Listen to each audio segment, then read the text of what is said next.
گے۔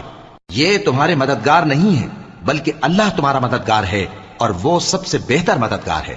ہم ان قریب کافروں کے دلوں میں رعب بٹھا دیں گے کیونکہ یہ اللہ کے ساتھ شرک کرتے ہیں جس کی اس نے کوئی بھی دلیل نازل نہیں کی، اور ان کا ٹھکانہ دوزخ ہے، وہ ظالموں کا بہت برا ٹھکانہ ہے۔ اور اللہ نے تم سے اپنا وعدہ سچا کر دیا، یعنی اس وقت جب کہ تم کافروں کو اس کے حکم سے قتل کر رہے تھے، یہاں تک کہ جو تم چاہتے تھے اللہ نے تم کو دکھا دیا۔